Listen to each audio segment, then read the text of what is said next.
Hello বন্ধুরা, welcome to my channel. আমি সুশান্ত। আজকের এই ভিডিওয়ে আমি চতুর্থ শ্রেণীর ট্যালেন্ট সার্চ পরীক্ষা ও বৃত্তি পরীক্ষার প্রিপারেশনের জন্য গণিত বিষয়ের কিছু গুরুত্বপূর্ণ অঙ্ক ও তার সমাধান দেখিয়ে দেব। আর এই অঙ্কগুলোই যে পরীক্ষায় আসবে সেটা কিন্তু কথা নয়, তবে এই ধরনের যদি অঙ্ক আসে তোমরা যাতে খুব সহজে সমাধান করে ফেলতে পারো তার প্রসেসগুলি আমি সুন্দরভাবে বুঝিয়ে দেবো। আর ভিডিওটি শুরু করার আগে বলি, চ্যানেলে যদি প্রথম এসে থাকো অবশ্যই চ্যানেলটিকে সাবস্ক্রাইব করে নিও এবং বেল আইকনে ক্লিক করে অল অপশানটিকে অন করে নিও। দেখো, প্রথম প্রশ্ন, 7 থেকে 13 এর মধ্যে কোনো মৌলিক সংখ্যা আছে কি? চারটে অপশান। প্রথমে না, অপশান বি হ্যাঁ, অপশান সি ভুল, অপশান ডি কোনোটিও নেই। দেখো, 7 থেকে 13-র মধ্যে আমরা কিন্তু মৌলিক সংখ্যা পাবো, সেটা হলো 11। তাহলে আছে, এখন উত্তর হয়ে যাবে হ্যাঁ। আচ্ছা, দুইটা দেখো, 12 এর গুণিতক কত? Option A 24, 48, 50, option B 144, 120, option C 12, 16 আর অপশান ডি অসীম। এখানের মধ্যে থেকে সঠিক উত্তর কোনটি হবে? দেখো, গুণিতকের কিন্তু কোনো শেষ নেই, তাহলে আমরা লিখব অসীম, এই ডি এর উত্তরটি। পরের প্রশ্ন দেখো, 60 ও 80 এর গসাগু কত? Option A 40, option B 60, option C 15, option D 20। সঠিক উত্তর কোনটি হবে? দেখো, গসাগু কীভাবে বার করে তাহলে আমি নিয়মটা তোমাদের দেখিয়ে দিই। এই ধরনের যদি প্রশ্ন আসে তাহলে খুব সহজে করতে পারবে। এইভাবে সংখ্যাগুলিকে লিখে উৎপাদকে বিশ্লেষণ করতে হবে, অর্থাৎ এখানে যে সংখ্যাটি খাওয়াবো যেন দুটোকেই ভাগ করা যায়।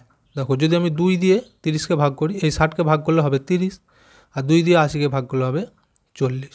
আবার ঘিরে দেবো, আবার দেখো 2 দিয়ে ভাগ করবো, 30কে 2 দিয়ে ভাগ করলে হবে 15, 40কে 2 দিয়ে ভাগ করলে হবে 20। আবার ঘিরে দেবো, এইবার দেখো কিন্তু আর 2 দিয়ে যাবে না। এবার আমরা দেখব 3 দিয়ে যাচ্ছে কি না। 3 দিয়েও কিন্তু দুটোকে ভাগ করা যাবে না। তাহলে কি করবো, এবার আমরা 5 দিয়ে দেখব। ঠিক আছে, 5 দিয়ে দেখো, 15কে যদি ভাগ করি হবে 3, আর 5 দিয়ে 20কে ভাগ করলে হবে 4। আর কিন্তু ভাগ করা যাবে না। ঠিক আছে, তাহলে এই দিকের এই যে সংখ্যাগুলো বেরিয়েছে এইগুলোকে আমরা পরপর গুণ করে দেবো, তাহলেই গসাগু বেরিয়ে যাবে। দেখো কত কত বেরিয়েছে, 2 গুণিত 2 গুণিত 5, এই যে। এবার দেখো গুণ করে 2 দুগুণে 4 আর 4 5-এ 20, তাহলে এখানে গসাগু হচ্ছে 20। আমাদের উত্তর হয়ে যাবে এই ডি এরটা। পরের প্রশ্নটি দেখো, 5-এর পরপর 5টি গুণিতকের সমষ্টি কত?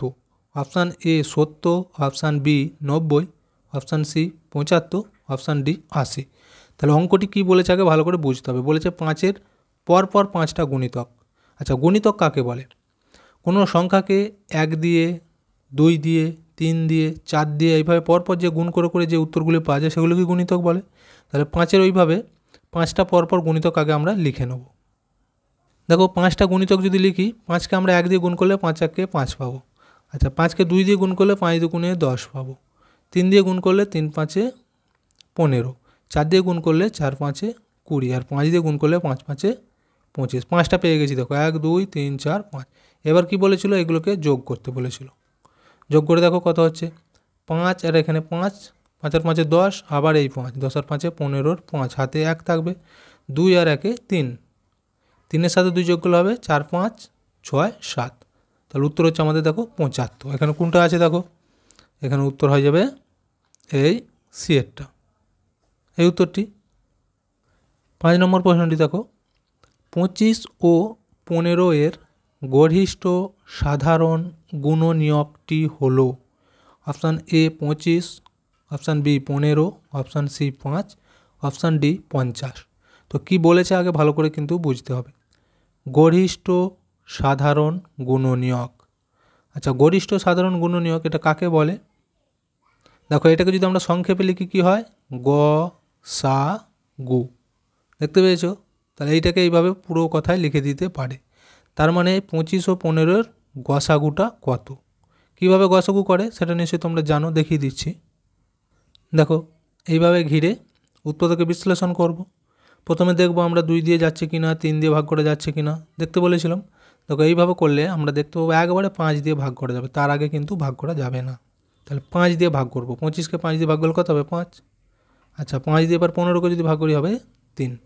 দেখো এইখানে মৌলিক সংখ্যা দুটোই চলে এসছে, তার মানে আর ভাগ করা যাবে না। তাহলে উত্তর হবে শুধু আমাদের এই দিকের সংখ্যাটি কত 5। তার মানে এইখানে আমাদের উত্তর হয়ে যাবে এই 5, সিয়েরটা 25 ও 15-এর গরিষ্ঠ সাধারণ গুণনীয়। পরের প্রশ্ন দেখো 5, 7, 3 এর গড় কত। আচ্ছা গড় বলেছে option A 6, option B 5, option C 4.5, option D বলেছে 7.5। তো গড় কীভাবে বার করে? গড় বার করার নিয়ম হলো এই যে যতগুলি সংখ্যা রয়েছে এগুলোকে আগে যোগ করতে হবে। যোগ করার পর কটা সংখ্যা ছিল 1, 2, 3, তাহলে 3 দিয়ে ভাগ করে দেবো, উত্তর বেরিয়ে যাবে। দেখো এগুলোকে যোগ করলে কত হচ্ছে 3 আর এই 7 যোগ করলে হবে 10, 10-এর সাথে 5 যোগ করলে হবে কত 15। তাহলে যোগফল বেরিয়েছে 15। আর সংখ্যা কটা ছিল 1, 2, 3টে ছিল, তাহলে এই 15কে আমরা 3 দিয়ে ভাগ করে দেবো। দেখো 3, 5-এ 15, তাহলে উত্তর কিন্তু হয়ে যাচ্ছে এই যে 5, গড় হবে 5 করে। এই বিয়ের উত্তরটি। পরেরটা দেখো 5, 4, 9, 8 ও অপর একটি সংখ্যার গড় 6, অপর সংখ্যাটি কত। Option A 4, option B 3, option C 11, option D 2। দেখো তাহলে কি বলেছে যে গড় বেরিয়েছে। গড় কীভাবে বার করে আগেরটা কিন্তু আমি দেখালাম যে সংখ্যাগুলোকে যোগ করে তারপর থেকে ভাগ করতে হয়, ঠিক যতগুলো সংখ্যা থাকবে তত দিয়ে ভাগ, তাই তো। কিন্তু আমাদের গড়টা বলেছে কত 6, আর অপর একটা সংখ্যাও কিন্তু এর সাথে যুক্ত রয়েছে, সেই সংখ্যাটি কত বার করব, কিভাবে বার করব দেখো। আচ্ছা সবার প্রথমে আগে দেখে নাও আমাদের সংখ্যা তাহলে কতগুলো, 1, 2, 3, 4টে। এটা ছাড়াও কিন্তু আরও একটি সংখ্যা ছিল, তার মানে সেটা ধরলে হবে 5টি, তাই তো। তাহলে এই 5টি সংখ্যার গড় কত হচ্ছে 6 করে। তাহলে 5টি সংখ্যার মোট যদি বার করি কত হবে, তাহলে দেখো এই 6 আর 5 গুণ করে দিলেই বেরিয়ে যাবে 5, 6, 30। তার মানে আমাদের ওই 5টি সংখ্যার মোট হচ্ছে 30। এইবার দেখো যে সংখ্যাগুলি বলে দিয়েছিল এদিকে যোগ করে কত হচ্ছে 5 যোগ 4 যোগ 9 যোগ 8, এগুলোকে যোগ করলে কত হবে 5 আর 4, 9, 9-এর সাথে 9 যোগ করলে হবে 18, 18-এর সাথে 8 যোগ করলে 18-এর পর 19, 20, 21, 22, 23, 24, 25, 26, তাহলে এগুলো হচ্ছে 26। দেখো আমাদের মোট হতে হবে কত 30, কিন্তু এই 4টে মিলে হয়েছে কত 26। তাহলে এখনও কত বাকি, তাহলে 30 থেকে 26 বিয়োগ করে দাও, কত হবে 6 × 10, 4 হাতে 1, 2 রেখে 3 মিলে গেল 0। তাহলে দেখো এখনও 4, অর্থাৎ অপর যে সংখ্যা সেটা ছিল 4। এখানে উত্তর হয়ে যাবে এটা। 8-টা দেখো 7টি সংখ্যার গড় 12, সংখ্যাগুলির সমষ্টি কত। ওই একই ধরনের অঙ্ক দেখো কি বলে দিয়েছে, 7টি সংখ্যার গড় বলেছে 12, অর্থাৎ 12 করে, তাহলে মোট বার করতে বলেছে, সমষ্টি মানে মোট। তাহলে মোট কীভাবে বার করব, এই 12 আর 7 গুণ করে দিলেই উত্তরটি বেরিয়ে যাবে। দেখো এখানে 4টে অপশান দিয়েছে 60, 72, 84, 90, কোনটা হবে। দেখো গুণটা যদি করি আমরা 7 12 কত হয় 84, তার মানে 7টি সংখ্যার সমষ্টি বা মোট হবে 84। এখানে এই সি এর উত্তরটা। আচ্ছা 9টা দেখো 10 থেকে 20-এর মধ্যবর্তী মৌলিক সংখ্যাগুলির গড় কত। Option A 20, option B 15, option C 30, option D 12। কীভাবে উত্তর বার করব, আগে জেনে নেব যে 10 থেকে 20-এর মধ্যে কোন কোন মৌলিক সংখ্যাগুলি রয়েছে। দেখো এখানে কিন্তু আমি লিখে নিয়েছি 10 থেকে 20-এর মধ্যে কোন কোন মৌলিক সংখ্যাগুলি রয়েছে, 11, 13, 17, 19। এরপর আমরা এগুলিকে যোগ করব মোট। গড় বার করার নিয়ম কি, সবগুলোকে যোগ করে তারপর ভাগ করতে হয়। তাহলে এগুলোকে যোগ করে কত হচ্ছে দেখো 9 আর এই 7 যোগ করলে কত হবে 9-এর পর 10, 11, 12, 13, 14, 15, 16, 16-এর সাথে 3, 17, 18, 19, 19 আর 1 20, 0 হাতে 2, 2 আর এই 1 কত হবে 3, 3 আর 1 4, 4 আর 1 5, 5 আর 1 6। তাহলে মোট সমষ্টি হচ্ছে 60। এবার গড় কীভাবে বার করে, ভাগ করতে হবে। কত দিয়ে ভাগ করব, ঠিক যতগুলো সংখ্যা ছিল, দেখো 1, 2, 3, 4টে, তাহলে 4 দিয়ে কে ভাগ করে দেবো। তাহলে 4 1 4, বিয়োগ করলে হবে 2, 0 নামবে 20। এবার দেখো 4 5 × 20, তাহলে কত হচ্ছে গড় 15 করে। তাহলে এইখানে উত্তরটি হয়ে যাবে বিয়েরটা। আচ্ছা, এরপরে দেখো 1999 এর পরের বছরের মোট দিন সংখ্যা কত? Option A 365, option B 366, option C 352, option D 361। কত হবে কিভাবে বুঝবো? দেখো পরের বছর বলেছে, তাহলে 1999 তার পরের বছর কত হবে? 2000 সাল। এখানে আমি দেখিয়ে দিচ্ছি, দেখো এই 2000 সাল। এবার এই 2000 সালটা দেখো একে কিন্তু 4 দিয়ে ভাগ করা যাবে, ঠিক আছে? আর 4 দিয়ে যে সালটাকে ভাগ করা যায় সেটাকে কী সাল বলা হয়? লিপ ইয়ার। তার মানে 2000 সালটা হচ্ছে লিপ ইয়ার।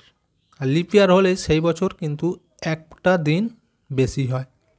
তার মানে 365 জায়গায় সেটা হয়ে যাবে 366, কারণ ফেব্রুয়ারি মাসটা 28-এর জায়গায় 29 হয়।